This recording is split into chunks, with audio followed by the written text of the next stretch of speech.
Kako se je bilo spoprijeti z vlogo Penelope? Zelo lepo, zaradi tega, ker je v resnici, ko sem prebrala roman Penelopino prejo po Margaret Atwood, je izjemno zanimiva tematika in vloga je res zelo kompleksna in zanimiva za se ukvarjati z njo, ker obravnava ogromno perečih se problemov, tako da sem v resnici hvaležna za takšno vlogo. Zakaj je Penelopijado potrebno videti? Predvsem zaradi problematike, kot reče Penelopa, da zdaj, ko je v bistvu živi v Hadu med mrtvimi, ve vse oziroma še vedno ne ve vsega, se ukvarja z nekimi polresnicami svojega življenja. Torej, mislim, da je to zelo dober pokazatelj, kako pomembna je samo refleksija v današnjem svetu, ki jo imamo vsak zase, verjetno še premalo, glede na svet, kakršen je okoli nas. Torej, Penelopa je zelo pogumna ženska, ki želi povedati, da ni zadovoljna zgodbo, ki so jo kot o mitu o njej pisali, da ne bi bila zgled ženskam samo v pridnosti in potrpežljivosti, ampak je želela razkriti v resnici dobre plati svojega življenja, v bistvu boleče stvari svojega življenja, pa hkrati s kakšno krivdo se je ukvarjala, kaj je naredila narobe. Torej, vsak zase z neko refleksijo bi moral že v tem svetu pogledati, kaj počne narobe, da bi morda bodočnost lahko bila kaj boljša.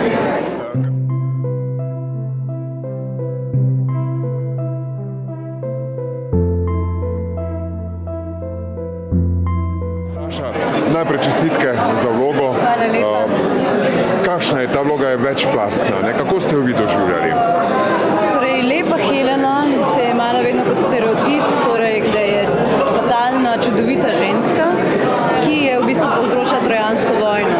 Ni se pa veliko spraševalo o tem, zakaj je ona kriva. Parisa recimo se nikoli ni omenjalo, ki je dejansko bil tisti, ki je zrušil zakon, ki jo je prepričal, da gre z njim, in v bistvu vse breme je padlo na njo. Samo zato, ker se je rodila takšna, kakršna je, lepa, šarmantna in močna ženska. Seveda pa je takoj bilo obsojanje, najraje se obsoja lepe punce in v bistvu sem raziskvala pri tej vlogi, kaj je ta njena ranljiva plat, kaj je tista občutljivost, ki jo v bistvu prinaša in ta notranji občutek neke frustracije, žalosti, ki v bistvu ji ubija to njeno veselje, ki se je zgodilo v življenju. Zakaj je Penelopijado potrebno videti? Zato, ker je lepo videti toliko ženske močne energije na kupu, zato, ker govorimo o posebni zgodbi, ki nikoli o njej se ni spregovoril, torej, da je Penelopa, ki je bila palica za vse ženske, ker je ona bila simbol zvestobe in pač ni samo to, ni vedno samo črno in belo.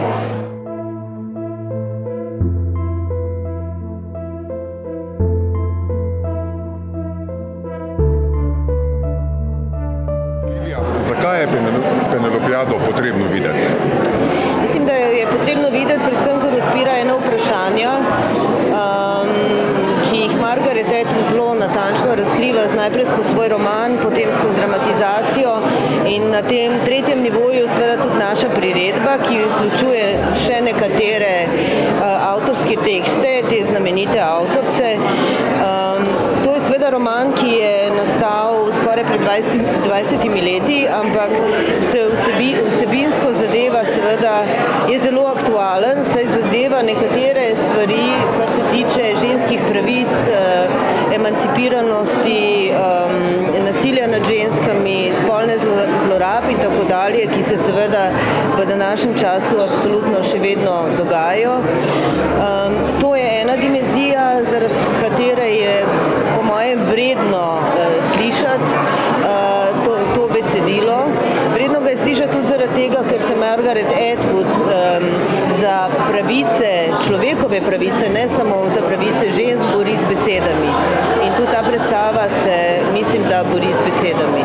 Predstava oziroma zgodba se dogaja za smrt poletju, se pravi po smrti, po vseh dogodkih, ki so se že zgodili, in tako zelo osvobojeno govori o svoji resnici.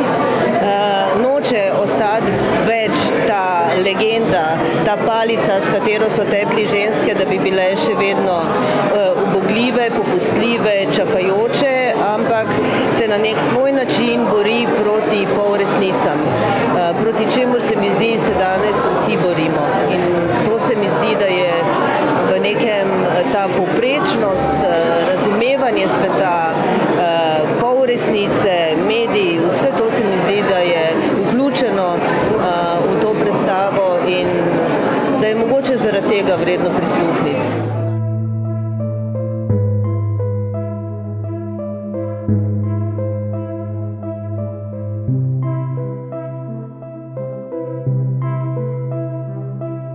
Penelopijada je izrazito feministična, bom rekel, predstava. Ne?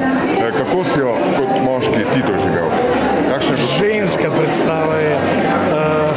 Mislim, da je to najlepša Livina režija.